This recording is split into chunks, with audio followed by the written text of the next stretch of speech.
సమీపంలోని లోహగఢ్ కోట వద్ద జరిగిన ఒక ట్రెక్కింగ్ ప్రమాదం పోలీసుల విచారణలో దిమ్మ తిరిగే మర్డర్ మిస్టరీగా మారింది. కాలుజారి లోయలో పడిపోయినట్లుగా ముందుగా భావించినా పోలీసుల కంటపడిన ఒక చిన్న సీసీటీవీ ఫుటేజ్ ఈ కేసును ఊహించని మలుపు తిప్పింది. ఎండలు మండిపోతున్న 33 డిగ్రీల ఉష్ణోగ్రతలో ఒక వ్యక్తి ముఖం కనిపించకుండా హుడీ హెడ్సెట్ ధరించి ఉండడం పోలీసులకు తీవ్ర అనుమానం తెప్పించింది. సీసీటీవీలో కేతన్ అగర్వాల్, అతనికి కాబోయే భార్య సియా గోయల్ నడుచుకుంటూ వెళ్తుండగా ముఖం కవర్ చేసుకున్న ఆ వ్యక్తి వారిని 20 నుంచి 30 అడుగుల దూరంలో ఫాలో అవుతున్నట్లు రికార్డ్ అయ్యింది. ఒక చోట సియా వెనక్కి తిరిగి చూడగానే ఆ హుడీ వ్యక్తి కిందకు వంగి దాక్కోవడం స్పష్టంగా కనిపించింది. ఆ వ్యక్తి మరెవరో కాదు, సియా ప్రియుడు చేతన్ చౌదరి. అసలు కథ ఇది. మహారాష్ట్రకు చెందిన ఒక ప్రముఖ వ్యాపారవేత్త కుమారుడు కేతన్తో సియాకు ఈ ఏడాది ఫిబ్రవరిలో నిశ్చితార్థం జరిగింది. ప్రైవేట్ జెట్లు బుక్ చేసుకుని నవంబర్లో వీరి పెళ్లి అత్యంత వైభవంగా జరిపేందుకు ఇరు కుటుంబాలు ఏర్పాట్లు చేసుకుంటున్నాయి.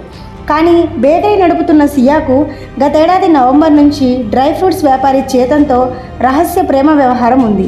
ఈ పెళ్లి ఇష్టం లేని సియా తన ప్రియుడితో కలిసి కేతన్ను శాశ్వతంగా అడ్డు తొలగించుకునేందుకు పక్కా స్కెచ్ వేసింది. సియా కాల్ డేటాను విశ్లేషించగా గత 7 నెలల్లో ఏకంగా 2004 సార్లు ఆమె తన ప్రియుడితో ఫోన్లో మాట్లాడినట్టు తెలిసింది. వారు ఫోన్లో దాదాపు 238 గంటల పాటు మాట్లాడుకున్నారు. పైగా కాబోయే భర్త చనిపోయిన సియా ముఖంలో కనీసం బాధ, కన్నీళ్లు లేకపోవడం పోలీసుల అనుమానాలకు మరింత బలం చేకూర్చింది. హత్యకు ముందు వీరు అనేక సార్లు ప్లాన్లు వేసినా అవి ఫెయిల్ అయ్యాయి. ప్రీ వెడ్డింగ్ షూట్ కోసం బాలి వెళ్లాల్సిన ట్రిప్ను రద్దు చేసేందుకు సియా ఏకంగా కేతన్ పాస్పోర్ట్ను దాచేసింది. ఆ తర్వాత జూన్ 14న లోహగఢ్ కోట దగ్గర కేతన్ను తోసేందుకు ఆమె తొలి ప్రయత్నం చేసింది. అప్పుడు అతను ఒక పొదను పట్టుకొని త్రుటిలో ప్రాణాపాయం నుంచి తప్పించుకున్నాడు. ఆ సమయంలో పాము వచ్చిందంటూ గట్టిగా అరుస్తూ సియా అతన్ని హత్తుకుని ఒక నాటకం ఆడి ఆ పరిస్థితిని కవర్ చేసింది.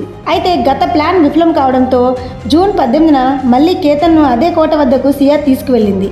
అక్కడ ముందుగానే కాపు కాసిన ప్రియుడు చేతన్ను అక్కడికి పిలిపించింది. ఇద్దరూ కలిసి కేతన్ను వెనక నుంచి లోయలోకి నెట్టేసి అత్యంత కిరాతకంగా హత్య చేశారు. ఒకవేళ ఈ ప్లాన్ కూడా ఫెయిల్ అయితే అమలు చేయడానికి వీరు ప్లాన్ సిను కూడా ముందుగానే సిద్ధం చేసుకున్నట్లు కేస్ ఫైల్స్ ద్వారా తెలుస్తుంది. ప్రస్తుతం సియా చేతన్లను పోలీసులు అరెస్ట్ చేసి 7 రోజుల కస్టడీకి తీసుకుని విచారిస్తున్నారు. మిట్ట మధ్యాహ్నం వేడిలో ధరించిన ఒక చిన్న హుడీ జాడ ఇంతటి దారుణమైన కుట్రను ప్రపంచానికి బయటపెట్టింది.